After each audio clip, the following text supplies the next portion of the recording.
As WASPA, we commit to publishing a sector non-revenue water progress report within 6 months from today to track implementation of commitments made during this conference and promote accountability across the sector.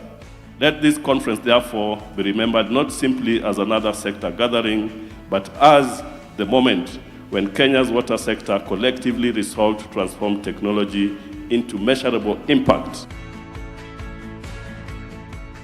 I want to say that there are a strong relationship between Kenya and Israel, and we really want to increase this relationship also in the field of water.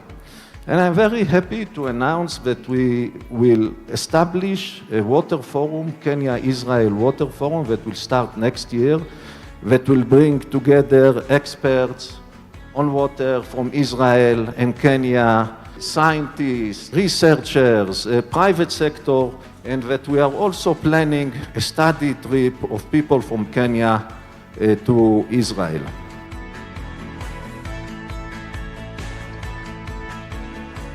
We are in the effort of ensuring that all agencies become bulk water service providers. And our bulk tariff is as affordable as they come.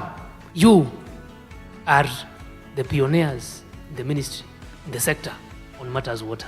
I now want to declare this non-revenue water conference officially open.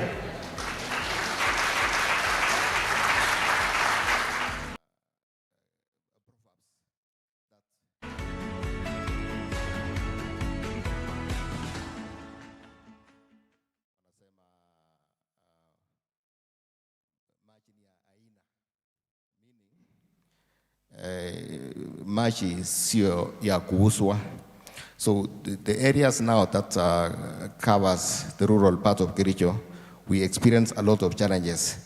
And to compound the challenge again is that in Kericho, there's a lot of investment that has been done by the county government. And you know, these investments are actually are within the mandate of the area MCA, all the respective MCAs. So when the projects are done, they are handed over to community, but then later handed over to the water company. Then it becomes now very difficult to enforce the payment of those schemes. So those are the challenges that we experience related to NRW.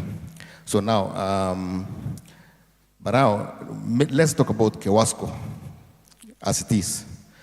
Kewasco is a water company that started same time with Eldowas, Nyeri Water, and Kericho Water in the year 2000. Now, when you look at Nyeri Water, where Nyeri Water was in the year 2000 is where Kewasco is at the moment. And I'm sorry to say this, Bwana CEO, that this non-revenue water conference, I would say, is our conference. Sisi the shareholders were non-revenue water, majority shareholders, because we have the largest, it's so huge, it's at 56%, I want to say this. And I'm not shying of saying this because we have an agenda to make sure that when we'll be here next time and discussing non-revenue water, Kericho Water is going to be a classical case study of a company that really made intentional effort to change the story of the water sector. So in Kewasco, as the board, we have made it very, very important, or rather intentional, that we have our discussion begin with non-revenue water. All the committees in the water sector, the audit, finance, and technical, we've given them very serious agenda so that when they are doing their reports, we first have to get a clear communication on non-revenue water. I'm personally involved on matters to do with non-revenue. When I call my TM, when I call my MD, when I call all that are concerned, the first thing that I ask, how is your area? And we have done now, I don't know whether this is going to take much of time, whether I'll get another time or I can maybe give you a clear indication of what we are doing as a company to address the issue of the non-revenue water. Maybe. What we have done is we borrowed the model of Naruwasco. And not only borrowing the model of Naruwasco, we actually went to Naruwasco, studied their model, and we were very lucky that we eloped with the MD of Naruwasco. So FCPA Ruben Korir was in Naruwasco, and we've done much within a very short period that he's joined us. We've done a lot. We now have 5 management units that is referred to as DMS, 5 areas. So this has given us now an understanding of where are the leakages coming from the most. So it is easy for us now to manage. It is easy for us now to maybe allocate resources so that we get to understand going forward where is our resources going to be. And surprisingly, in one of our DMS, we have CBD. And CBD accounts for 60% of our revenue. And actually the CBD that we're talking about contribute to 60% of our revenue is the leading actually in non-revenue water. So that gives us the indication that there is a lot of challenges and there is a lot that we need to do in terms of technology, in fact of investment. Thank you so much. Thank you. Chairman Wasrep, you're in the middle of this whole thing. You can see you have people on the left and people on the right. One of the things that has been alluded is that the regulator needs to fast-track policies, regulations that can be able to assist us get to the end of this target. Not trying to say that you have been accused, but trying to say there has been concerns on whether there is more impetus in arriving at that. Please, Chairman.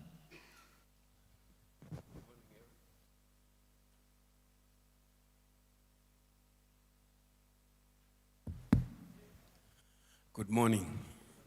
I think this session should have come earlier because our African brothers and sisters, I can see it was quite a challenge to wake up this Friday. But anyway,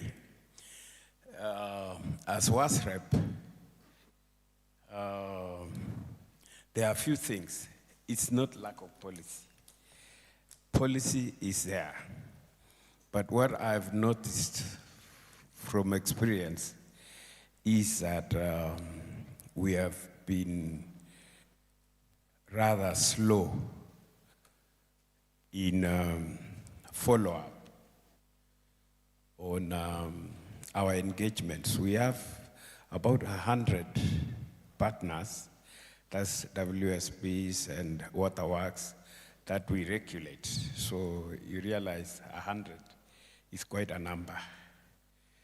I'm not saying that as an excuse for us not doing it in good time. I'm saying that as to show that we have quite a huge number of partners that we need to engage on a continuous basis. But I've realized you can help us as WSPs be in touch with us. Let me use the example of the 2 colleagues to my left, to my right. Nairobi Water, for example, they got their tariff in record time. How was that possible? It's because they engaged us on a continuous basis, negotiation and reaching out as its place. Sakele of Kewasco, Kericho, that happens to be my county of origin. I know where it was. It said that in the early 2000s, Kericho and Nyeri were at par. So where did the rain start beating us? Where did the rain start beating us in Kericho? I think we politicized water too much in Kericho, and I'm happy to say it's now a thing of the past. Sakeli and his team, they followed the advice we gave them in the recruitment of the board And I would challenge anybody to show us the composition of their board, if it can be better than Kericho. They gave us the full list of applicants, the short list, interview results. We are not saying we want to police. We are not saying we should babysit you people throughout the process, but it's for your own good that selection of board members, employment of senior members of management, whereas there are other considerations like affirmative action, regional distribution, make qualification, make merit the foremost concern. It makes it much easier for us. It makes it much easier even for you guys on the ground. Going forward, this is my pledge and my promise that the WASREP board is available, is ready to support. And where you think your tariffs, your regulations, your licenses have delayed, reach out. We are ready, we are available, we are here to work for you. So on the issue of fast-tracking your applications, not just application, even issues, we have now started going around to the counties. We were in Kericho, we went to Bomet, we were at Bungoma. Our friend who spoke the other day when the CS was here, I don't see him today. We had a very engaging engagement with them, with their board. We understood where they are coming from. We know what progress they are making. We are holding their hand. We will work with them. We also dropped down to Busia and we realized that I think Busia has the greatest challenge amongst all our partners. It's only by coming and visiting and understanding and engaging that we can understand what situations you are in. I had a chance yesterday to meet our friends from Transoya, which is the youngest kid on the block. And we discussed a number of issues, and it's the first entity we'll be visiting this new financial year. So whenever you have an issue that you think we can engage directly, even you coming to us or we visit the counties, we are ready and available. One other thing to board members and chairs. What is missing is not knowledge, it's not experience, it's courage. The moment you are appointed to a board, you owe your allegiance to the people. You are there on behalf of the people of Kenya. It's public interest. You are not there because of who has appointed you. I hope I'm clear. You are there to represent public interest. So let's be courageous, let's be professional, let's do the right thing. There have been situations where, and I'm happy this is not rampant, where some governors think that they own the entity. They don't own the entity. The entity is owned by the people of that county, not an individual. So the good thing, there is this new policy where CEOs have some security of tenure. Unless you do something criminal, you would be assured that your tenure is guaranteed. So you are not existing at the whims of an individual. So let's work together, reach out to us. We are available 24/7. Thank you. Chairman WASPA, you wear two hats. Chairman WASPA, MD Kisumu Water.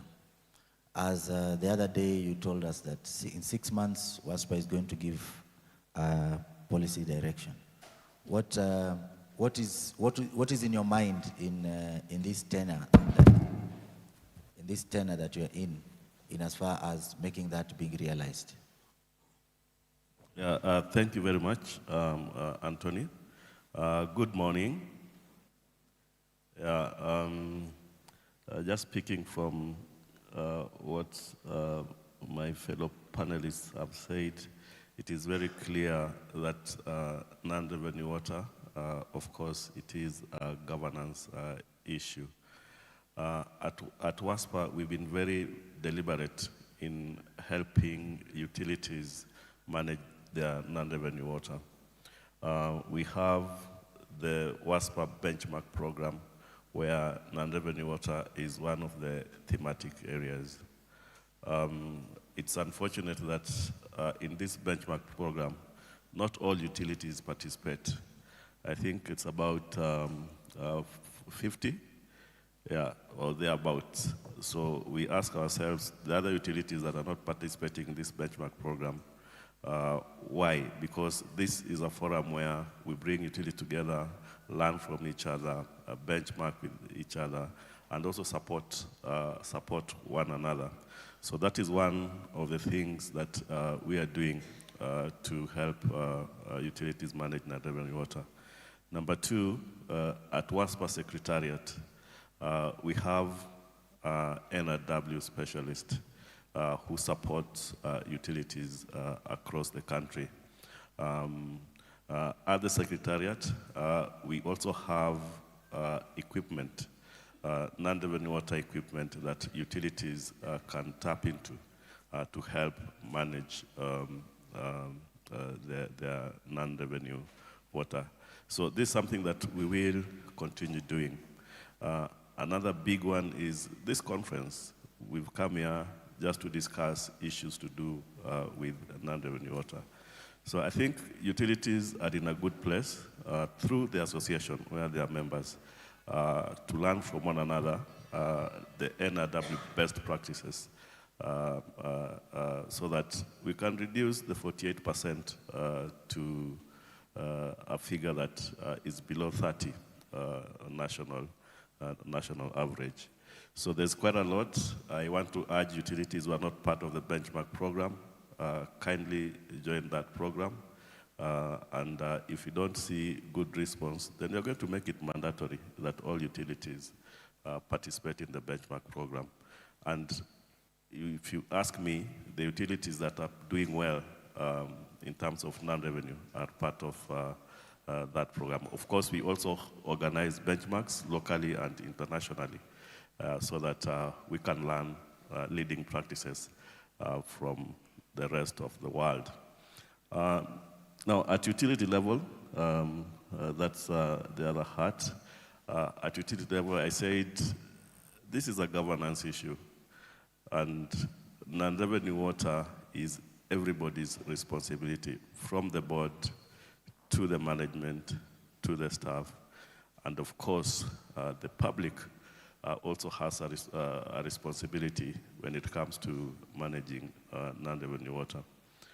All utilities have a strategic foundation. All water service providers have strategic plan, and in the plan, they have strategic, it begins with a strategic foundation. Culture. All of us have core values, and 90% of our core values in all utilities start with integrity. Issues of integrity is very critical when it comes to managing non-revenue water. So if we have this as our core value, why can't we live these core values? Why can't we have a proper culture? You know, non-revenue is about technical losses and commercial losses. Water theft, meter inaccuracies, bursts and leakages, reporting, incentives. I mean, these are something, of course, there are quick wins, and there are others that need capital to fix.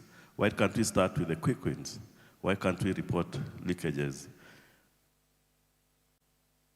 The other thing is I've talked about culture. I've said it's everybody's responsibility. We must train our staff. If you don't train our staff, then you're going to have poor workmanship. Yeah?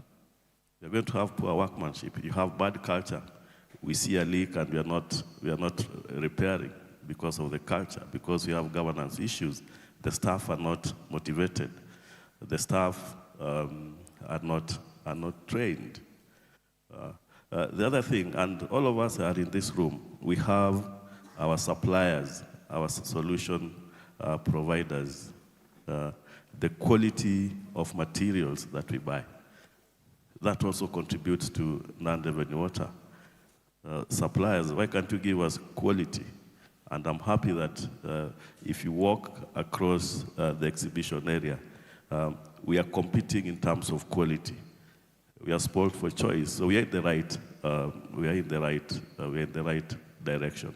So it's many factors, but if you ask me from where I sit, some of them are easy fixes that do not need a lot of money. And the good thing is that if you fix the easy ones that do not need money, then of course, when you reduce non-revenue water by 1%, you have over 1 million shillings. Yeah? So if you reduce your non-revenue water, then you have money to invest in the capital-intensive things that you do, like replacing all dilapidated pipes. Yeah, so I think it's an issue of governance. It's an issue of having the right policies. I know the regulator has given us metering standards, for example. At WASPA, we have a non-revenue water guidelines. I think the regulator has also given us guidelines. So we have the tools. We have the tools to do this thing. So the question is, why are we at 48%? So I want all of us to change our attitude and just do the right thing. Train the staff, motivate the staff, hire the right people. Yeah? Supply chain issues, get the right quality of materials, get the right quality of meters. And once you do that, we now start talking about digitization and technology, which is expensive.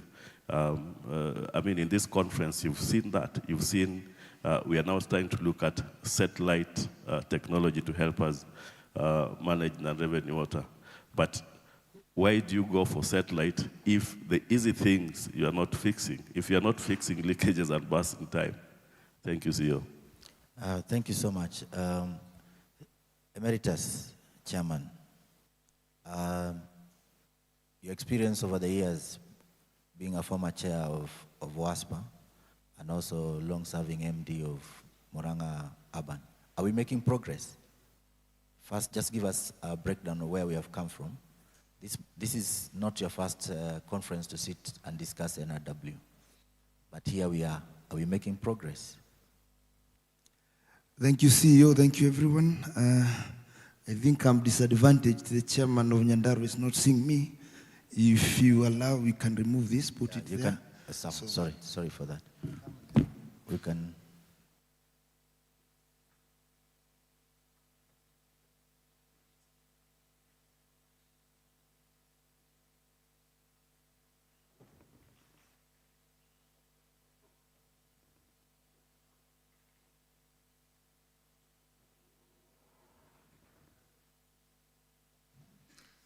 I think those young people wanted you to be heard, not to be seen. Sorry, those activities are part of trying to reduce non-revenue, and thank you very much. My name is Daniel Nganga, MD of Murang'a Water. He said Chairman Emeritus.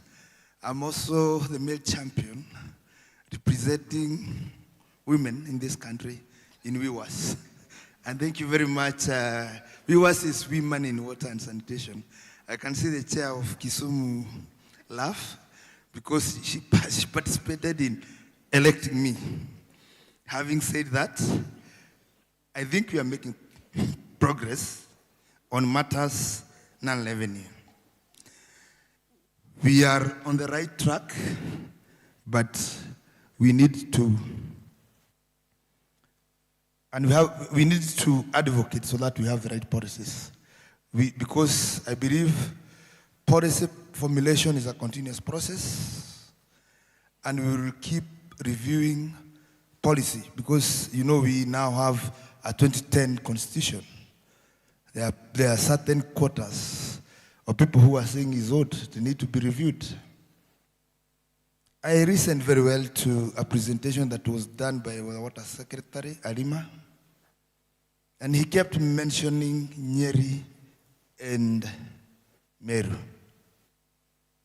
But there's one thing he failed to mention, and it's something that we all need to focus so that we are able to improve on this animal Conan Avenue. Nyeri Water got a concession loan in 1998. Somewhere there, they are able to review their infrastructure. Meru got a grant from JICA, and they have new infrastructure. When you look at Murang'a, for example, I'm 30% Conan Avenue. I have done what is humanly possible by engaging staff, engaging communities, and engaging everyone to ensure that non-revenue reduces. What do? We realize what has worked in this country. All of us should try to adopt this so that it can work for everyone. There's this thing that is used by the national government called Nyumba Kumi. Nyumba Kumi has worked very well. It's able to report on matter security. What have you done in Murang'a? We engaged Nyumba Kumi, and there is a line in the report. As they report security, they are able to help us unearth people who are stealing water. Because if we ask ourselves, we are saying we are at 48% on matters non-revenue. If you go to our cities, we don't get flooded. We don't see floods. We don't see water flowing. What does that tell you? That water is stolen by somebody. And I like the idea by the Acumen Group of using satellite. And everybody would, especially those who have been able to deal with physical losses, would want to use that satellite so that we are able to get to do an X-ray and remove the bypasses that are underground that we are not using. The other thing I think we should do as we try to change policy, we would request policymakers to develop a national infrastructure renewal fund. If we did that, for example, we get the host county, for example. Let's say we have a host county. I'll give an example of Kisumu, for example. The host county is given a target of ensuring that about 20-25% of the budget that they have is put on the renewal of assets. Then, as water service providers, we have a small fee on tariff that is collected through an escrow and put in a national account that will renew our infrastructure in our towns in this country. When we do that, I'm telling you, my peers will be able to get a lot of money that is able to take care of 2-3 towns every year, and we're able to reduce non-revenue.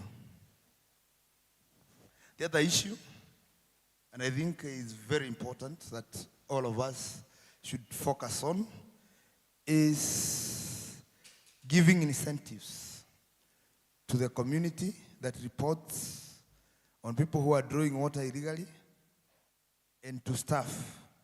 If you give a better incentive to people who are responsible in non-revenue, that works, and you are able to deal with water that is abstracted and is not paid for. I think that's my take. Thank you. I want to come back to Nairobi County and talk to Chairman Karanja and ask him a very interesting question of accountability and performance at the same time. You enumerated quite a number of action points in the first round of questions. Accountability and performance management has been a competition in some WSPs where you find probably the finance people are pushing for accountability, the operations are pushing for performance management. Nairobi has always been the leading one, knowing that if you are able to hack this, 40% of the sector is probably moving in the right direction. How have you identified the gaps in accountability and performance management to sync them so that now they can move together in unison? Thanks, Njaramba. So I'll still go back to the policies that are in place courtesy of WASREB. Recently, I think maybe 2 months ago, we redid the performance agreements that we signed with management, and where we were in touch with what the regulator expects of us about, is it 95% collection vis-a-vis what you bill. So that has been enhanced from the MD to the lowest level. Now, in terms of how we try and push for this, is that now we have a reward and sanctions policy. You reward the guys who do the right thing, but also sanction the ones that that are now involved in this, some of the illegalities that we are talking about. So in terms of accountability, everyone from the top to the bottom is actually accountable for their time and what they do in terms of fighting non-revenue. I don't know if I've answered your question. Or yeah. Yes, you have to a certain extent. I was probably looking at, are there structures that you have put other than the ones that you found that now have led to progress towards NRW? I'm asking you that question because I'll jump Sakeli and go to WASREB and ask a similar question. So yes, you know that you have understood me. The performance agreements, you've amended them based on what was there before and what you have now. This one is more focused and deliberate towards reducing NRW. Because as you've said, if you reduce NRW by 1%, for example in Nairobi, the revenue you're talking about is huge, just by reducing by 1%. Now, the efforts that we've put, I'll give you a practical example. I think during my speech on Wednesday, we talked about there's a time we disconnected the offtakes because of the WSPs from Kiambu having not paid us, and global non-revenue went down by 2%. So what did that tell us? It told us that there's a huge, we lose a lot of water on that transmission line. Now, when we got water from Kigoro, non-revenue went up. Why? Because that whole stretch of these areas, Kamulu, Roy, what's the other place called? Anyway, Kamulu, Roy, that area, because we had not put meters, non-revenue went up. So what are we doing right now? We are putting all our resources, focus on that area, meter, and now start collecting revenue. And we are seeing non-revenue going down by just putting all our resources. So the accountability part is coming to whereby we have the data, we have the information. The commercial director now puts all his efforts and resources towards, because that is a low-hanging fruit. Roy, Kamul, those are not disorganized. They're organized places, and it's very easy to recoup the investment. So I think I shall leave it at that. Chairman WASREB, the question that we have asked Nairobi is precisely where we want to begin from. They have made leaps and bounds in terms of their documentation, their policy, following WASREB regulations. Is it possible to have impact report released within 6 months of the closure of the previous financial year? It's a challenge we were given during the launch of our impact report. The way I see it is, impact report can still be annual but we can have periodic reviews, maybe every quarter, such that as you report on your water quality reduction in non-revenue water, collection of the monies, as you collect and as you report on other aspects of your performance, we can still have that situation where we don't have to wait for a whole year to know or to inform a utility that they are not doing well or they are on the right track. So it can be quarterly as we wait for the annual impact report. And there is a challenge we are given in Mombasa that we are only talking about the good performers. How about giving us a list of the bottom 10, for example? And then there was this fear that it will chase people from coming for impact, that we should punish in silence and praise in public.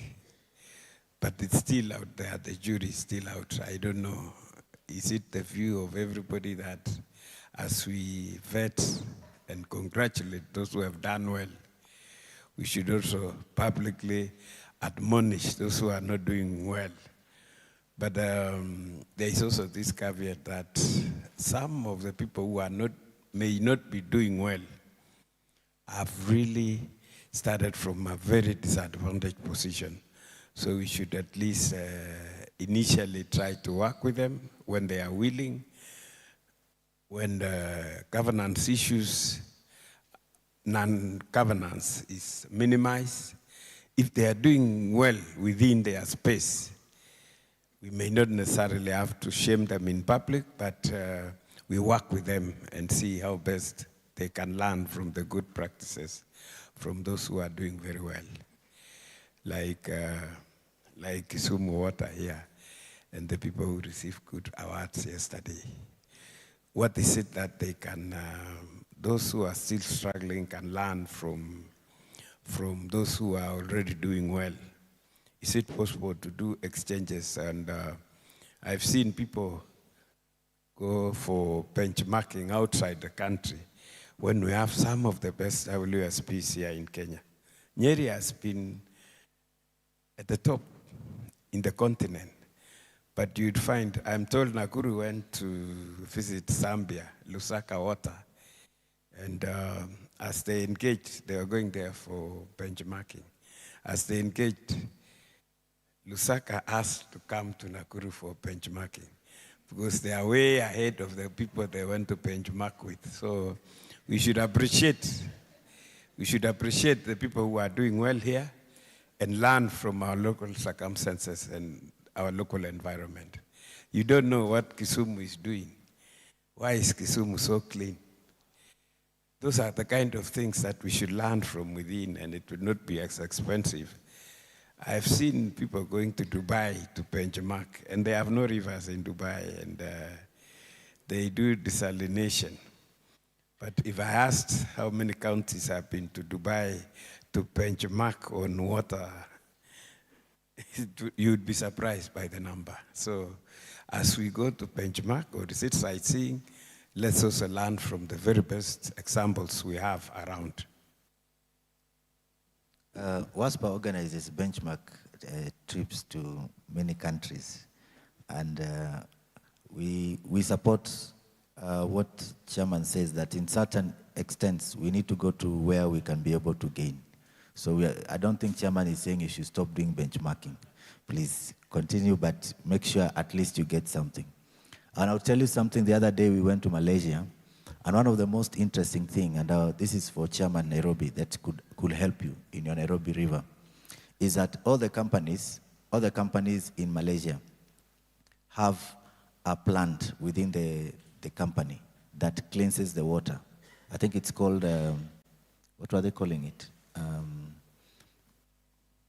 they actually do full treatment. So the water that comes, the discharge, is not even into the sewerage. The discharge is to stormwater because the water is extremely clean and can be reusable. The only thing is they don't have agriculture like what Israel is doing. So we thought about it and we were like, just think about it. If all these flower companies here in Naivasha can be forced to do all that, there will be no water probably that will be discharged. All the factories and manufacturing plants, all the Bidcos and the Coca-Colas and everyone, if all that water is pre-treated to potable level, then what happens? That water will just be storm water that is good enough not to destroy our rivers. So that's something that we learned very well. I want to go to Chairman WASPA. Chairman, what do you think from the experience that you now have as a utility manager and now you are Chairman WASPA, what should WASREP, the ministry and the county governments do in support of the NRW agenda? Yeah, thank you very much. One is, of course, adequate budgetary allocation at the national level and at the county level. Of course, at the national level, I want to say that we are happy with the increased budgetary allocation for the Ministry of Water and Irrigation. For the first time, we have a budget of 124.8 billion. I mean, a significant increase. We've never gone beyond 150 billion. So budgetary allocation is very, very key at the national level, and that should go towards infrastructure rehabilitation. That will really help us in reducing non-revenue water. At the county level, again, budgetary allocation. Some counties, and this is unfortunate that it's not uniform. Of course, not all counties are the same, but in some counties, the budgetary allocation for water is very little. That it cannot do anything meaningful. Of course, is policy. We need the right policies, and of course, we have very good policies and regulation, but we have challenges when it comes to implementation at both levels of government. Of course, we have a very strong regulator, and we are proud that one of the best in the continent, and they're doing a good job in terms of supporting utilities to have cost-reflective tariffs. That is very key. There's an improvement. There are very few utilities that do not have tariffs currently, but those I know that do not have, they are in the process. Again, we need to appeal to the regulator to fast track. I mean, when a tariff expires and it takes another 1 year before you get a new tariff, then it means that within the 1 year, the utility is not able to invest in non-revenue reduction activities. At utility level, again, as I'd said, let's make non-revenue top of our agenda. And of course, the tone should be set at the top from the board, the management, to the rest of the staff, and of course the public. Partners also to support us in terms of quality of materials. Yeah, so I think those are the things that I want to see from national, county, and the duty bearers, the utilities. Thank you. I have an interesting question to both Sakeli and as a chair of a board and Emeritus as an MD. Emeritus, board overreach is something that many people have talked about. What would you say should be a solution for boards so that they can be able to remain within their reach and the management to remain within their reach, but they coexist. And then after you finish, I want Sakeli to answer, to respond to Sakeli as something that came up very well, that boards overreach. Is there a way that we could have a balance where the overreach is mainly for good and not for bad? Can overreach be positive and not negative? So we start with the emeritus. I think my take would be, yes. I can see CEO Wasreb is turning on his seat. I don't know which side he wants to be in. Yeah, I think the boards are good, and our bosses, the mentors, and they are able to give vision and direction on how we need to run our utilities on day-to-day basis. We should be guided by very, very good governance regulations that have been issued by Wasreb and Mwongozo to ensure that what the board of management does not interfere with day-to-day basis of the company. Because in an unlikely event where boards overrun or interfere with the day-to-day management of the company, then those companies fail. Then the other thing, I know the boards are recruited by the county government. Our counties should give the board of directors a free way to do their job and to work up to their term. Because we know, I agree, this issue called non-revenue water most of the time is affected by politics. Because, yes, utilities belong to the county government. But as we look ahead, we should ask ourselves, I know the issue of transfer plan has never been done, and that's why I was talking of review of policy. We would look at the assets within whatever county, the assets which belongs to water.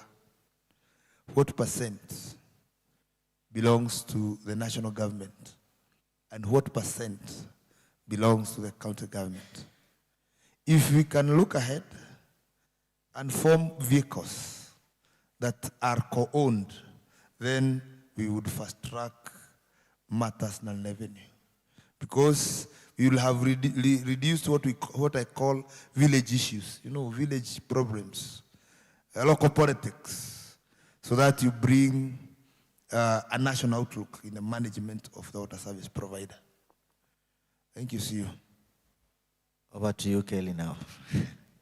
And then I don't know whether CEO, okay. The CEOs are being mentioned by Wasreb Chair, so I'll give him a minute after you finish to respond. Okay, thank you so much for that very important question, especially the CS actually opened a Pandora's box regarding the relationship between the CEOs and the board chairs, and I think that is a thing of the past. I'll talk the way we coexist with my management team. We are actually colleagues. We really relate in a manner that you don't see the separation between the chairman and the TM, the CM, the HR, the audit manager. We're just friends, we work together, we have an agenda that we need to accomplish. And that way, from my management exposure, is actually a sure part of getting the results. If you now operate as a chair of the board, as a monster, the way the CS mentioned the other day, it becomes difficult for you to even get information. It becomes difficult for you to get to know what's going on, because you'll only be given the rosy part of the company. But when you are relating in a manner that you share information, you make it as accessible as possible. When we have ideas for the company, I have a very relaxed relationship with the MD. We discuss, we reach at a mutual agreement on things that we need to do. But of course, I know these things are not the same case in other water companies. And by the way, through my observation and through a very short experience that I went through, in many cases, it is actually the MDs who actually reach out to the county government for protection, then now sidelining the board chair, and that makes the relation become very hostile. I want to be very honest on that. But in a scenario whereby the board chair and the MD and the management team are working together and they are open to discussion, and not even the board chair, even the chairs of the committees. I see in Kewasco, the chair of audit, the chair of technical, the chair of FAC, they work very closely with the members, the CMT members, and they actually share from, they even have relationship. They visit each other, and it's really very nice. And by the way, let me tell you, you'll need to watch Kewasco in the years to come, because when we came in as a board, and luckily we came in as a complete board, we didn't have another board in Kewasco. So we came in, all the 9 of us, same time. And then when we came again, we found only 2 CMTs in the company. So we actually took part in the recruitment of the new CMTs. And again, luckily, these CMTs are very young. 80% are ladies, beautiful, for that matter, and working together. So, are they around? Maybe you could see them to prove. Yeah, they're around. Yeah. You can see them. So we really have a very happy. Even yesterday, after the dinner, we went for an extension at the Party Island. We laughed, we danced, and we are ready to go back to Kenya to work. Thank you. Chairman Wasserab wants to make a comment on that. Sir Kelly has really painted how it should be. You see, I've had now the privilege of having served about 3 boards, and I've noticed, to a certain extent, there could be CEOs who would want to manage the board by filtering information, not giving them the full picture. You see, if the board doesn't get the full picture of what's happening in the company, they will make decisions that are not accurate, or once a decision is made at the board, you start second-guessing the board with your own henchmen within management to implement certain board decisions in the best way you think the board should have done. That will breed, amongst the board members, resistance. Because these are not idlers who happen to come to the entity periodically to pass time. They would need to be respected. They have to be shown their respect. They must be given full information. And like he said, in most cases where management is not suspicious or is free with the board, you'd have the easiest time. Because I don't think that a board member or a board chair would wish to come to the entity to cause trouble. Because how many times are we there anyway? So, and then I've seen this curious observation that occasionally the chair has his office and members of staff are scared. What would be so wrong if I ask for information from Head of Finance, for example? It's not like, I know Mongoso says come through the CEO, but in practical situations, if I need something urgently from the horse mouth, what would be so wrong? Head of legal, for example, coming and consulting with me in my office. That I will always do, regardless of what, because see at Vitina unakuja sikisa about what's happening, you have no time for that. So the CEOs should not be too suspicious, too scared, because I know we have had situations where certain CEOs are larger than life. They have existed in their place. They are like monuments. They have overstayed. They have.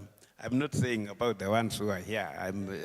I'm just saying, in a good way. You see, when I say larger than life, and I'm not using these examples to show them as bad example. You know, you remember when we had Naikuni at Kenya Airways.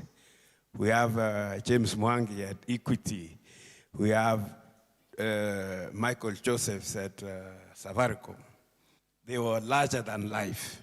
They are even larger than the boat, and incidentally. But you see, in our setup now, management shouldn't get scared of boards, shouldn't get scared of chairmen. And the moment you try managing them, these people are impossible to manage. They will make life hell for you. So the easiest thing, work with them, we are colleagues. It's even easier and it's best when we work with my CEO very well. Because that's somebody who is making your work easier. So that issue of somebody said monster, I don't know. There could be people who overreach, but let's make it easier for chairmen and boards to work with you by giving them full information, not second-guessing them. If something is passed at the board that as management you think it shouldn't have been done that way, consult, go back. Don't do it your way and expect us to sit back and watch you. We will not allow. Chairman Nairobi, do you have anything to comment on that? Are you overreaching in your... Far from it. I think the way Mwongozo corporate governance rules, the way they've been set up, I think it has made it easier for us, whereby, I've come to understand that boards work best with committees. Now, the chairman of the technical committee, I'm happy is here, is called Cedric Alaro, my colleague. He is an engineer by training. So anything to do with the technical committee, I trust him and I trust his judgment because that's his forte. So by the time a paper is coming for the full board, of course we'll discuss, but I know that that sector is covered, audit committee, finance. So the issue of overreach, I really discourage myself also from doing day-to-day work because we trust the people who sit in those positions. Now, of course, the CEO is my go-to person. Whenever I'm unable to, I try limit it to the functional directors and not lower. If I'm not able to get them, I'll wait for them to come back so that now it doesn't look like I'm second-guessing their capacity. So I am very deliberate when it comes to avoiding overreach.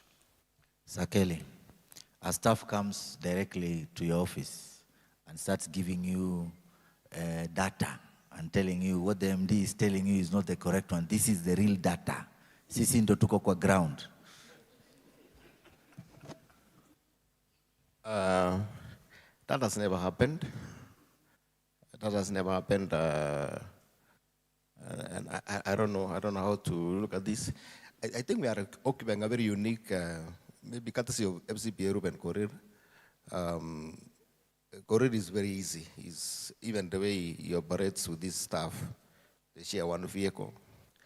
But I'm saying this as representative, okay. Representative of the larger community. You sit together with Wakili Arnold Karanja in the chairmans. And I know in that forum, you must be hearing all kinds of things. And some of them is what we are telling you. Staff wanakuja, wanakaa kwako. And the chairman WASPA will also tell you that MDs also say that my chairman is executive. He comes to the office every day. So how do you balance that? Oh, okay. That's different now from the original question. Okay. So, of course, are case studies that we hear, but in my circumstance, we actually get to some circumstance and you just know from where you sit, you know how to handle it. And of course, you contextualize in your situation. Of course, we share information with our colleagues in the boards, and we also look at how things are in our place.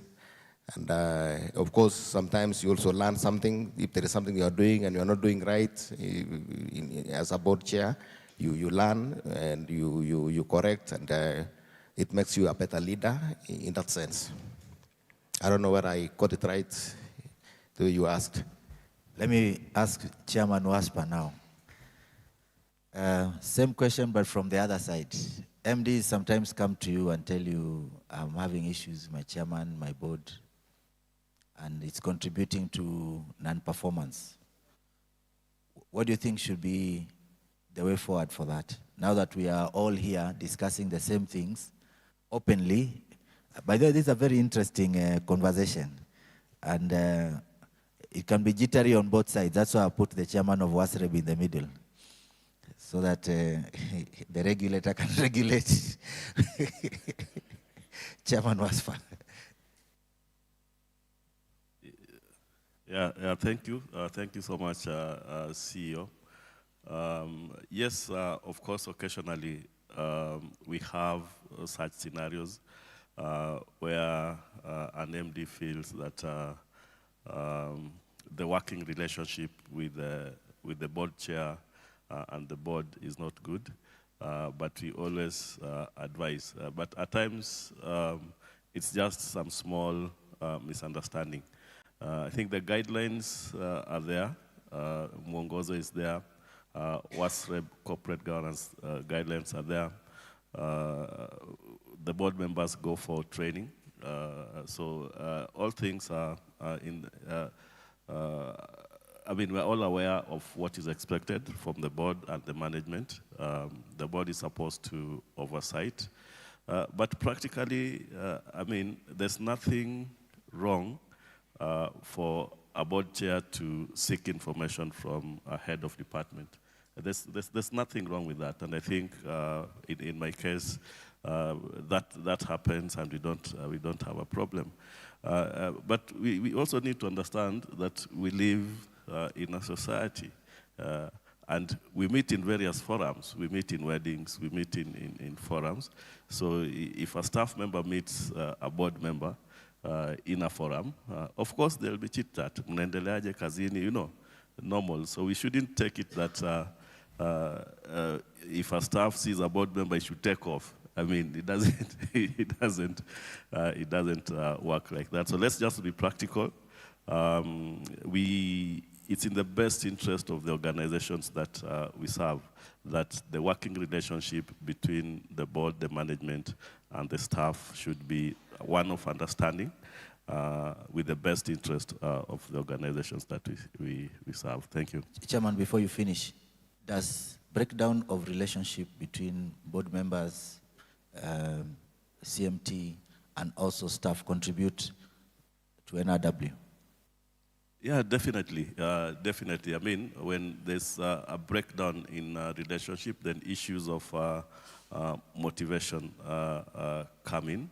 And if managers are not motivated to do their work, then of course complacency sets in.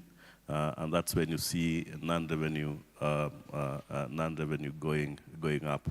So the relationship should be one that is mutual, so that we fight this monster together.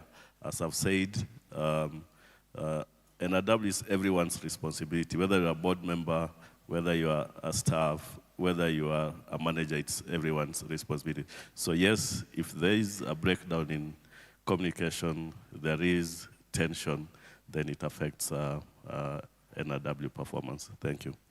Now request for microphones. We want to hear also from the plenary. There could be questions in relation to board members, For those who came late on stage, from my near right, my left, sorry, is Wakili Arnold Karanja, who is the chairperson of Nairobi City Water and Sewerage Company. He is also the chair of chairs. Yesterday graduated from WhatsApp, now to Bonafide.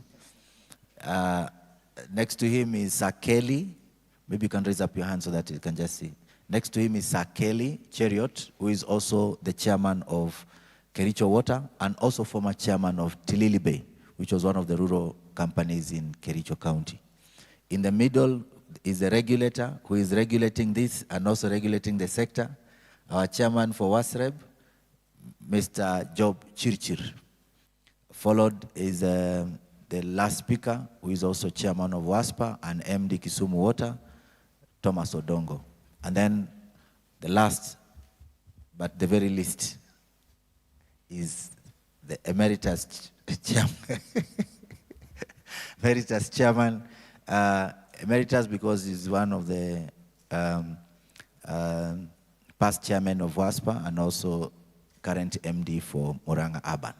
So let's get some questions from the floor, starting with the technical manager, technical chair of technical committee, Nairobi City and Water and Sewerage Company. Engineer, please.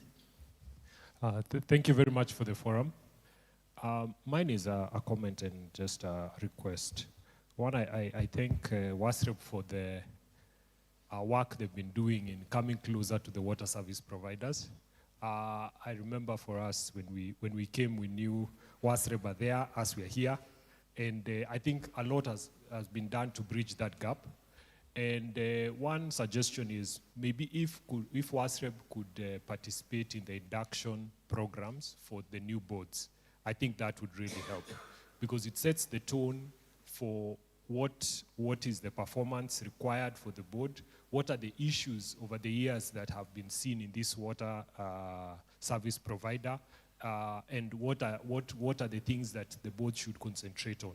And why I say that also is because a lot of members in boards are not technical, and so they come into the water sector, and there's a huge learning curve. And so many times they ask, okay, so what are the things that we should be looking at? What are the things that we should be following up on? What are the targets? Sometimes, you know, it's very easy for companies' management to manage the boards. That is true. And it's very easy also to be told, no, you know, this thing WASREB wants is out of this world. They just come up with targets from the sky, you know. And that engagement, I think, then becomes very important, because now you have the three parties in the room, the board, the management, and WASREB, and you're able to then discuss a lot of these issues. But the other thing that will really help with that kind of forum is also because now WASREB is able to understand the water service provider better. Because you see, you get reports every year, and these are figures on paper. This is what has been done, this is what has been done, this is what has been done. But during a forum like that, I think you're able to understand a lot of what is happening within that water service provider. Thank you. That was a comment. So, is there a question? Is there a question from the floor? It's an open forum, so usiogope ati kwa sababu chairman yuko, ama MD yuko. Vice Chair WASPA wants to say something. First through.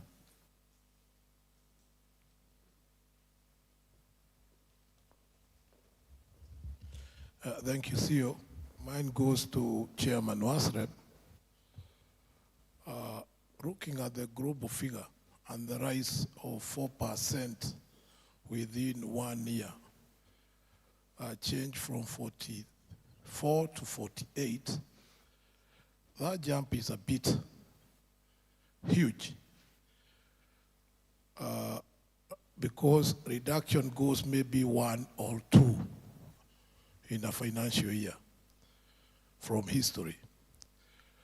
And if you check non-revenue at the global, at the national level, the 92 regulated utilities,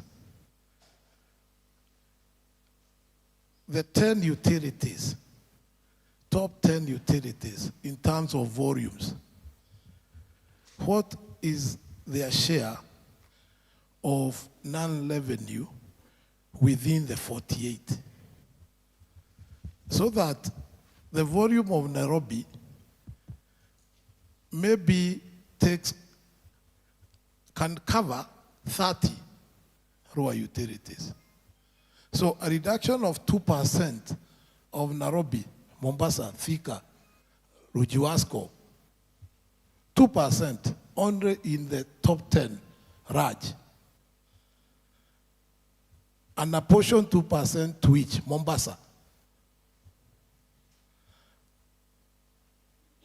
If we address it that way, 2% of the 10 top utilities, and if WASREP can start now computing that, and we see the value, then you'll find the national figures coming down substantively. Such that even us, the maybe 15,000 cubic per day and below, utilities in that category, Raj and medium, you find their component, the ratio of their volume is not substantive in the global figure. And I think maybe next time we would wish we get that analysis conducted and we see the level. And also in terms of, if you equate 2% of Nairobi water or Nakuru or Kisumu, what is that 2% in terms of value? And that is the conversation we need now to enter, so that clearly the top 10, their deliberate reduction will bring it through. Then for the ROA, the medium, the large and the medium and the small, I think what they have gained from this conference, from management, from the demarcations of DMAs, from analysis, and ultimately structured trainings, the way our CEO, our chairman has enumerated, structure and even emeritus, structured training, then that conversation will start having some clear direction. Thank you. Maybe Chairman Wasrep? You are right when you mention the huge utilities and their percentage difference. Like Nairobi alone constitutes almost 40% of all the water that is countrywide. So when you find that, like the Northern Connector Tunnel bringing in large volumes at once, and Nairobi still has the same old infrastructure, if there are leakages, there would now be more leakages than before, because you are pumping in much more water with a lot more pressure into the same infrastructure. Mombasa also recently received quite a huge increase in the water that they are receiving. That is the Mombasa, Kilifi, Kwale. And it's still the same. Some of the infrastructure is 50 years.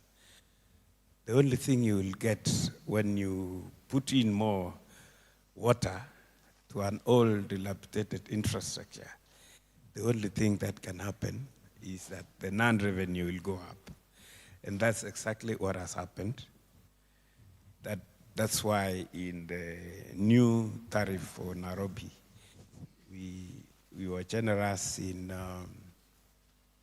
allowing them quite a substantial amount of money for network improvement and rehabilitation of old infrastructure. So you are right. The big utilities like Nairobi, Mombasa, when they get more water, unfortunately, we also get more non-revenue. Any question? I can see MD June Kitui and then MD Honje from Homa Bay. Yeah, thank you for the opportunity. I appreciate the concern about the large WSPs and the experience. Mine is not a very large, but a large. I know there is medium and small. But in the spirit of equity, when we are giving the impact, it is a global picture, all the WSPs. So I think we need to converse around the specific issues to a WSP, and especially those who are underperforming, no matter their size.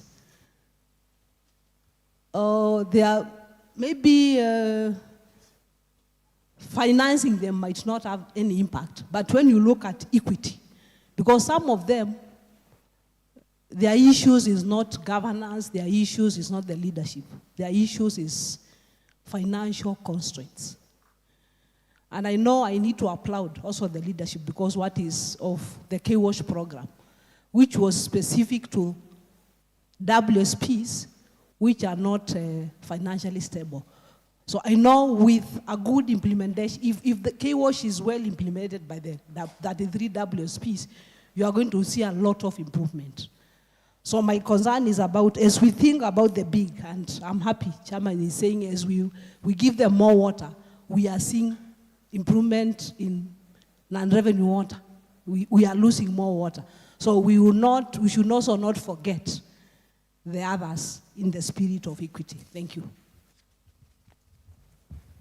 I think, Chairman Wasserb, do you want to comment on that? You've already said it, but do you want to add anything? She's right when she says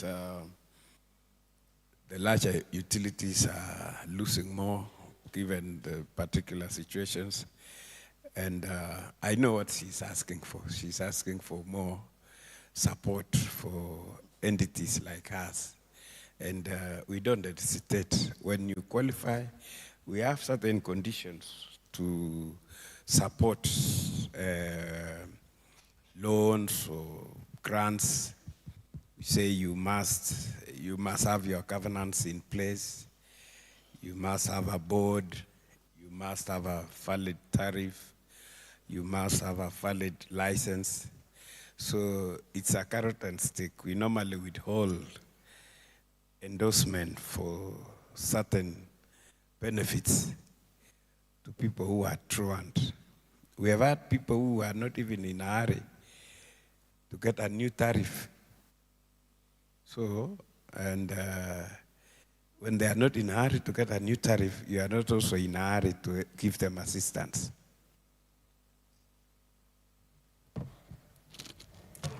MD Honje. Thank you. Good morning, everyone. Mine is a quick question.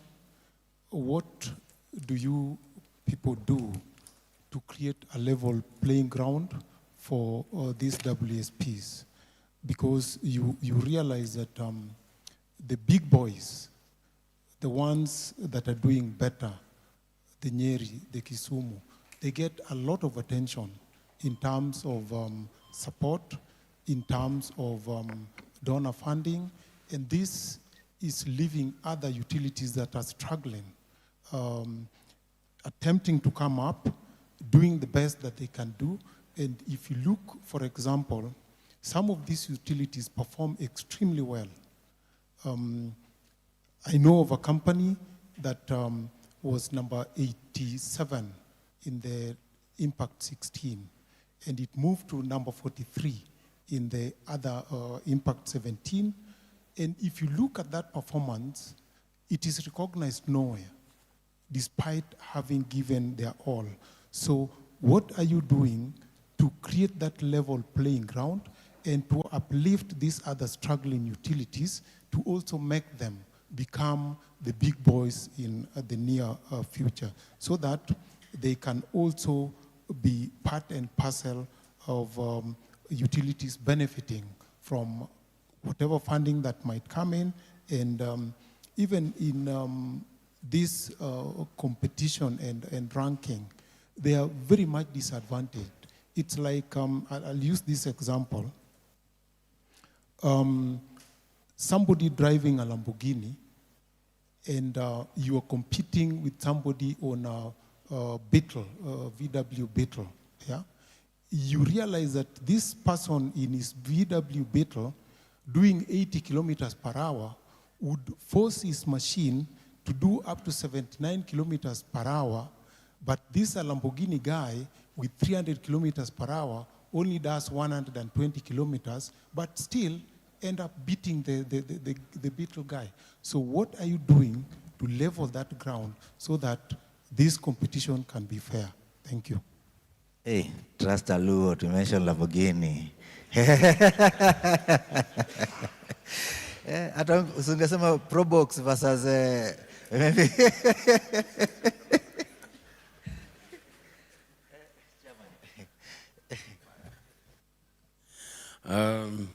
That's why we categorized entities. They are large, medium, and small. We even want now to register the unregistered, those community. You remember the challenge we were given by the CS at Impact 18, that we are not giving the full picture, because there are certain entities that are not under regulation. We want them to bring under regulation. But we could be guilty of, like even a teacher in a classroom. The kid that seems to be doing so well is the one that's always asked questions and given as an example. It's a human thing. But that's not to excuse any behavior to overlook. Like, we have a category for most improved WSP, and we award, but we should not just award and forget. There is a utility called Embe Water, which is doing so well. Nobody's talking about it, but it was the best in those smaller categories. But it's true. You mentioned the Lamborghini and the Probox. The Probox is even picked on by police traffic. They stop it even it's traveling at 20 kilometers an hour. They start human behavior to punish the weak. But I'm not saying that's what WASREP does. But also make noise, make yourselves known, get to us, invite us to come. And we'll come, we'll see your particular situation, we discuss and see how best we can work together. Because it's easy. When you have 105 utilities to regulate, it's very easy to deal with Nairobi Water, because it's the biggest, deal with Kericho, because it's my home county, deal with Kisumu, because it's the cleanest and it's not far from home, and deal with Muranga, because Nganga is my friend. So those normal human frailties, they are there. But make yourself known, make noise, look out for us. Wherever you have a specific issue, I promise you, as WASREP, we are there for the good of everybody. But as for being picked on, even Probox is picked by the traffic when they have done nothing, and pickups. And the Lamborghini, the police will salute even when they are going at 140.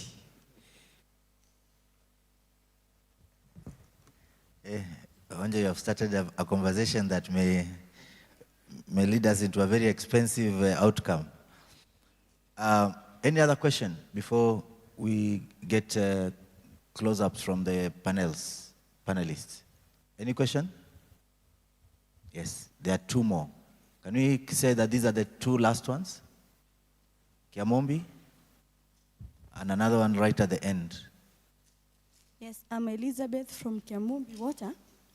Mine goes to MD for Kisumu. It is just a comment. He has said about the cultural change or the value in our companies. But I would say I have two scenarios. So Kiamumbi is located in Kiamumbi Estate, and we serve, it is being served by two entities. That is Nairobi and us. So one water is free, the other one is paid. Why? You need to protect me from Nairobi because they might, especially the MD might attack me. So,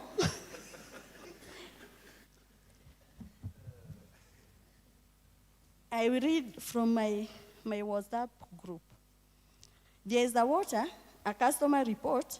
There is this water station from a broken pipe along Mugumo Drive.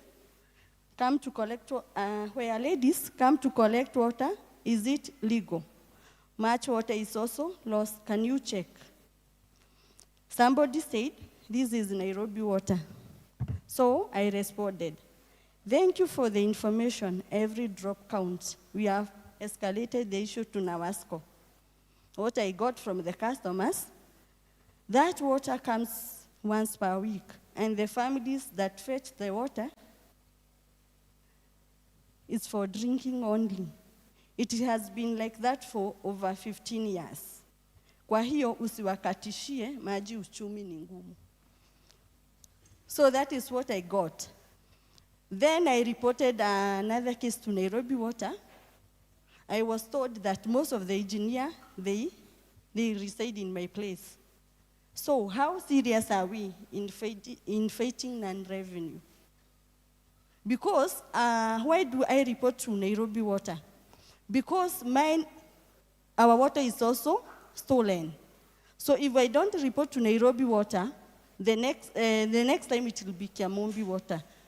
So I think we had meetings. We have maybe 3 to 4 meetings to Nairobi Water, how we can do about non-revenue in Kiamumbi Water. We had meeting, but you get contact after that. Nobody picks your call at all. So I must, maybe what we can do for Nairobi, we do what we do with Kiambu Water. When I call, Kiamumbi Water is being served sewer by Kiambu Water. So when you call the MD for Kiambu, he does not give you another contact. But for Nairobi, you can be given 3 to 4 contacts. So where I sit, I ask myself, is this the way the company should operate? Thank you. Looks like it's a dual question, both to Chairman WASPA and also to Chairman Nairobi Water. Let Nairobi Water Chairman start first, and then we finish with I think that's quite unfortunate and very embarrassing, to say the least. I think I've seen a technical director here, Manore or Gitu. One of them are here.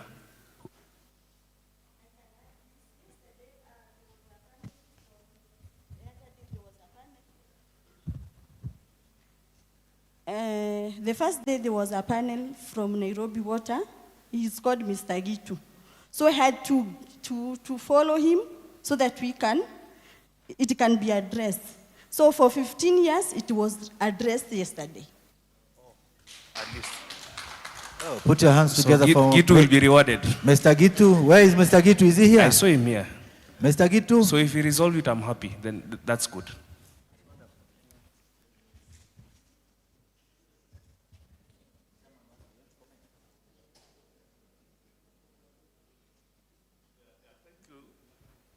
Thank you very much for bringing that out. I think she was bringing it out in the context of culture, and I think that has come out very clear. The chair, Nairobi Water, has picked it up. MD Kiambu, keep it up. I think that's very good. So let's change our culture and be responsible. Thank you. There's a last question there behind. Yes, good morning. It's not really a question. That's a chairman for Eldoret Water. Yes, I am David Singwai. Mine is really like an advice before I think we wind up this morning session. the idea of whether the board is overstepping on its mandate or whether the CEO or the MD is hiding information.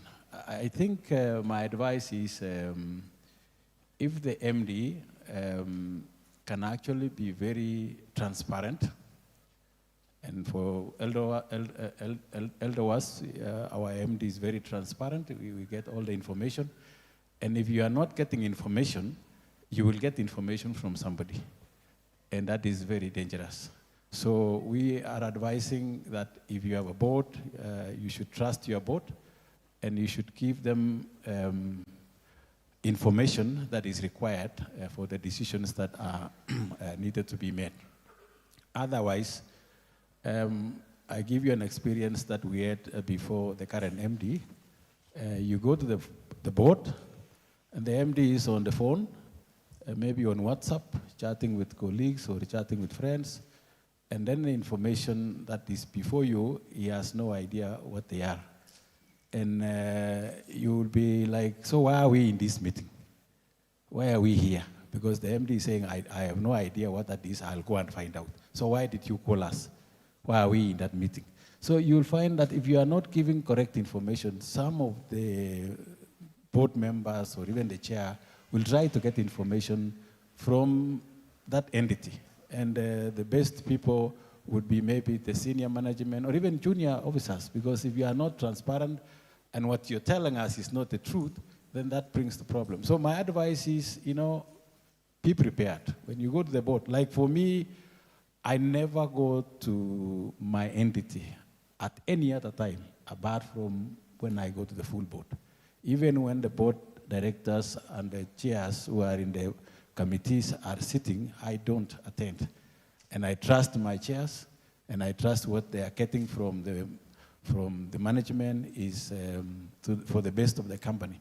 And so if you are open and work together, I don't think there is any problem. So I think what I heard the other day when the CS was talking, I don't know where he was getting that from, unless they are really very bad chairs who are stepping on the MDs. Otherwise, I think that shouldn't have been there. Asanteni, thank you. So thank you so much, Chairman Eldoret, Mr. Singoe. We'll finish with Dr. Kwetho here in front, and then now we go to the next session. Thank you very much, the moderator. Indeed, the gentleman who spoken alluded to what I want to say, but just want to emphasize it. I think the discussion is very good, and my emphasis is really on the meetings. The meetings, there should be a clear plan of the meetings. Of course, you have the board almanac, but unless necessity demands, there is a need to go according to the planned meetings, because it also helps in the area of the percentage that the entire board will be using in terms of meetings. But critical is about our agenda, the liaison between the accounting officer and the chair, so that the accounting officer is clear on what he wants to achieve out of this meeting. So that, and then the other issue which was also alluded to, the issue of committees. If you have effective working committees and you have a clear agenda, whereby you have a clear timeline where you're going to have the meetings, so that the meetings are not running perpetually, then you'll be able to get. Then last one is the issue of the internal auditor. That can be a very useful person if he follows the reporting lines properly, the administratively and operationally, the one going to the board committee and the other one going to the CEO, such that these meetings are done well. And just like one of the colleagues says, I think generally the spirit of Mongozo is very good. If you just follow it, you should be able to achieve results. Thank you very much. Thank you so much. I want to give each panelist a minute for their, what we can call a parting shot.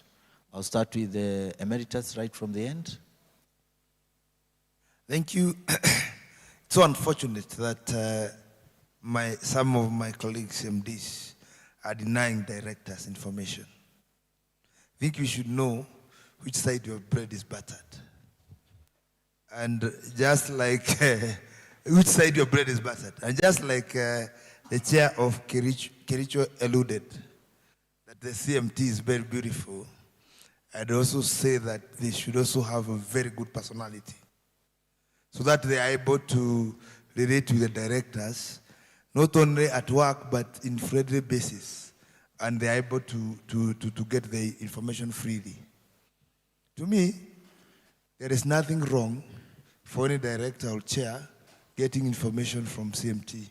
Why? There is nothing I'm hiding. So we should be transparent, and also encourage the board chairs who are here. If your MD is not giving you the correct information, reprimand him. Because he's very, I had one of the directors alluded to the MD is going to seek protection from a cow. That's wrong. Let's respect our directors. They have been recruited by that county to oversight on their behalf. And that is the spirit of the law and the spirit of the Water Act 2016. Thanks. Yeah, thank you. Now that we are talking about buttered bread, I recognize the presence of my chairman. Wakili Phyllis Chepkemoi. Maybe Wakili, you should stand so that we are very lucky because she's also an expert in governance. I believe she has trained even some of the directors who are in this room. And she always tells us it's always in the spirit of collaboration. It's always in the spirit of collaboration. And once there is collaboration between the board, the accounting officer, and the staff, then you get it right. And once you get it right, progressively we reduce non-revenue water. And I think Daktari has also given us a 4-point agenda, which are very simple to follow. Thank you.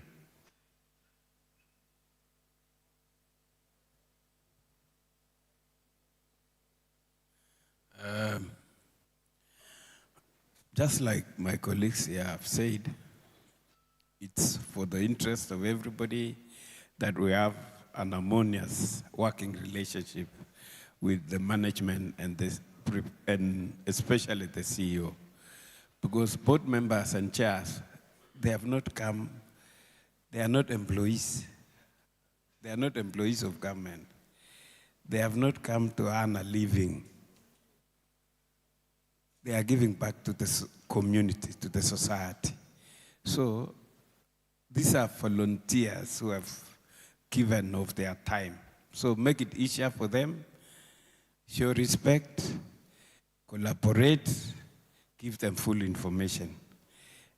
And your work, your life would be very smooth. But when you undermine, then expect the consequences. Okay, thank you so much. I want to take this opportunity to salute the water utilities that have given us support, Nanyuki Water. Thank you so much. We came for benchmarking mission to your institution, and what we learned from your utility has really made us make huge progress. I also want to recognize Naruwasco for what they've given us. We learned from them a lot, and they've given us FCPA career, and we're making a lot of progress. I also want to say thank you to Kisumu Water. We always go to Kisumu Water for this and that. Every other time when we have challenges, we rush to Kisumu Water because it's the nearest. We want to say thank you to WASPA also. They've given us a lot of mentorship in this process. When we came in as a board in 2024, we really learned a lot from WASPA. WASREP also, when we came in, we didn't have a license. We didn't have a sustainable tariff. We now have everything, and we are ready to take off as Kewasco. We have a 5-year strategic plan, 2025-2030, and in that strategic plan, we have made commitment as the board to offload 20% of NRW shares. So by 2030, we expect Kiwasco to be at 35%. So those shares tutapeana, tumeamua tunapeana, will be a minority shareholder of NRW in 5 years to come. And we have a commitment as a board, we have an agenda, we have a plan, we are committed. Finally, we want to thank WASPA for giving us an opportunity to welcome you all for 2026 WASPA Olympic Games on 10th to 14th of August. Munakaribisha wote tu Kericho, tunywe chai, tukunywe mursik, na baada ya kazi tukunywe uchi. Kericho tuko ready for you. Make the early bookings for accommodation.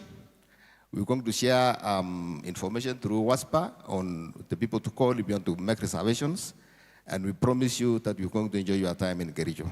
Karibuni sana Kericho. Kericho Water Kiwasco has everything. Let me say that before I finish. We have 15 million liter treatment work, the latest, I think, the modern treatment unit in the country. We have ultra-modern office, I think the best in the country again. So, as the board of Kiwasco, I'm actually being, I want to be accountable to each and everyone here, that if we don't make it, don't blame it on anyone. Blame it on Sakeli Chiri, the chair. Thank you so much. Thanks, Chairman. So I'll be very quick. Before I just make my final remarks, Jaramba, allow me to recognize fellow chairmen here. I've seen a number of them. Please stand wherever you are. Samantu, that is Narok. Kisumu, my senior in the profession. Okay. Give them a microphone, at least they say their names.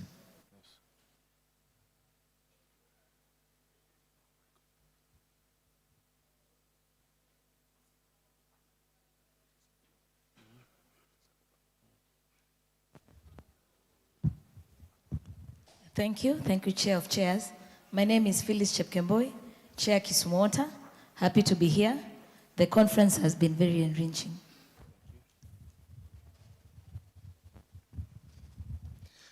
Thank you, Chair of Chairs. My name is Honorable Samande. I'm Chairman for Narok County, and I'm actually very much delighted for the very good conference that we have learned a lot of things. We will collaborate with you in many, many things, and I think we will be very much together with all the ideas that we have. Thank you very much. Thanks, Chairman. Thank you, Chairman. You said yesterday that you are the chair of a WhatsApp group, but we want to assure you that you are our chair.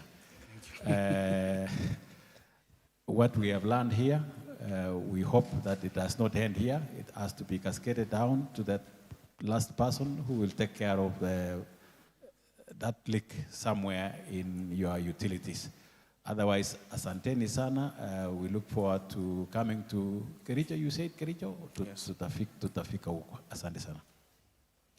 Thank you. So, anyone else?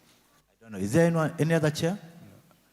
But anyway, my takeaway home is clearly culture, its strategy for breakfast. So with that example for Kiamumbi shows you the difference between good culture and bad. A leak for 15 years being fixed because of coming to a forum like this one is very embarrassing, but thank you. At least now we know what needs to be done. In the next few weeks, we are rebranding. I'm even surprised that we're still using our old Nairobi Water logo. So we'll be doing a proper rebrand together with a customer care element whereby we benchmarked with Kenya Power the issue of raising tickets. So such a ticket could not, if we use technology properly, it could not have existed for 15 years. It has to be resolved. So I think that I'm happy that that's work that is actually complete. It's just a matter of rolling out. Thank you again for the opportunity. Let's continue engaging. Cheers. This was a panel that was bringing together governance experts and players who are in the governance space, in top leadership, in the boards, at the regulator level and also at the utility level. Please, let's put our hands together for them. So, as the custom, we are going to take a photo here. And then you can help us with the podium so that we can begin the closing ceremony.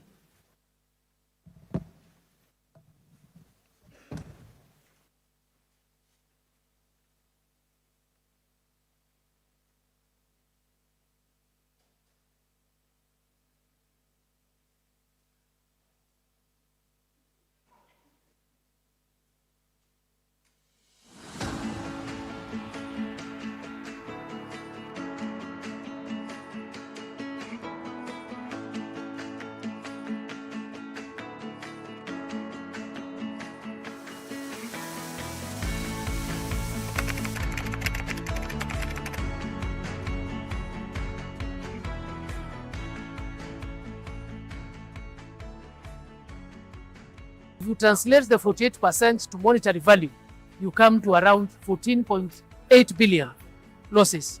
While counties are grappling and water service providers are grappling with inadequate resources, we are losing 48% of our water that has been abstracted. That is sad. The main issue is that most of the infrastructure, water infrastructure, were done many years ago, and they are therefore dilapidated. The other main issue, of course, is technology. Adoption of technology has been a bit slow, and here I'm talking about digitization. I'm talking about smart meters. It's been slow because of the cost. It's good to move with times because of the rapid expansion, and then with the lack of use of technology to map the reticulation maps of water in Nairobi and the rest of the country. I think it is the high time, first of all, we correct that. So technology reduces the detection time and turnaround time to be able to repair. One of the strategies is data management. We trust our data, or rather we value, because we collect data, we analyze, so we make informed decision making. The other thing is also investment. Each and every year when you go through the budget cycle, we ensure we invest enough for upgrading and also for realignment and for the new systems. That is another key strategy. Then there is the softer part, the employees, those who work. They are committed to it. The tone should set from the top. How do the board of directors of a utility like the one that we are talking about, NAWASCO, look at non-revenue water? Is it at the top of their priorities? And if that becomes the case, then we'll need to see something in their strategic plan. What do they intend to direct the company to do? Non-revenue water can also be addressed through application of innovative technologies that can help, address some of the challenges that exist in regards to the question of non-revenue water. And one technology that has really proved to really work is the adoption of smart metering technology. The future to utilities is technology. It's important we all embrace AI and tech in management of our water utilities. When we lose resources along the way, sometimes it becomes difficult to extend these services to each and every customer. As we lose revenue, we are also losing opportunities to serve. Our rallying call is that we want now all of us to put all hands on deck so that every stakeholder to do their part so as to be able to reduce the non-revenue. For the first time, we have opened a war from the front against NRW. We are bringing solutions that have been tested, case studies, abstracts that are viable, bankable, solutions that have been tested and proven correct. We have seen also now Acumen from South Africa who have come up with a satellite-based solution, and they're also our main sponsors, and they're going also to be there to show their technology and show the world that it is possible to fight NRW and win against it.